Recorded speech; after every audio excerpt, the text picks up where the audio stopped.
So just a little quick tip or suggestion here. I have found Rory's story cubes very, very handy. I think they're quite effective and very enjoyable with a lot of children. This is the actions story cubes. You can also have story cubes in the orange, which do not necessarily have actions, which are verbs, but they'll give you like nouns, they'll give you things, objects that will encourage your child's imagination whilst writing a story.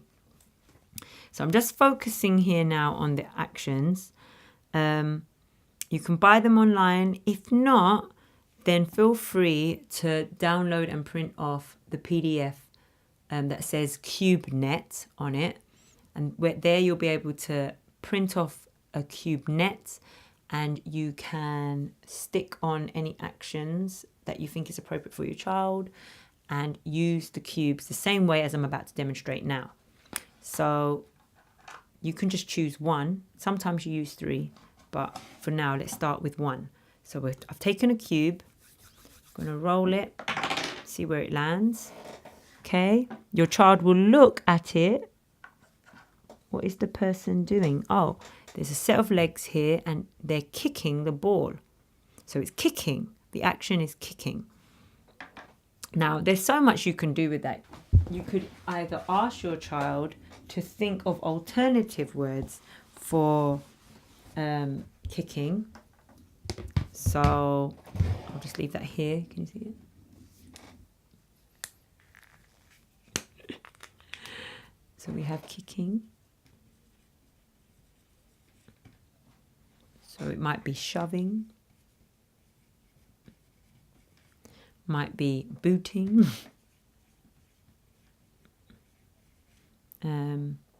But kick. Okay. Now, how would you kick? Kicking roughly.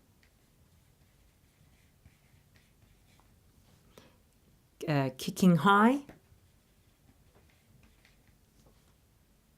And what are you going to be kicking? Kicking a ball? Are you going to be kicking the car? You know, so it's up to you, like how you use these cubes. But that's what I would suggest with the actions. The orange story cubes, one in the orange box, okay? These are brilliant for constructing and composing stories. So for example, here I would suggest you take 3 dice and you roll it. You roll them, sorry. So here we have an arrow, somehow, an arrow. We have an eye, and we have a shooting star. Now, the reason why I've chosen 3 is because these 3 are going to help us create the introduction to our story. So they can be in any order. So you might say, one starry night, I spotted a shooting star. So that's one part done. I looked carefully at the shooting star and I realized that it pointed to a dark house. I looked carefully with my piercing, steady eye. And so on. So you're encouraging the child. They might not think like that. They might look at that and think that's not even an eye, that's a ball. You know, so you use your child's ideas.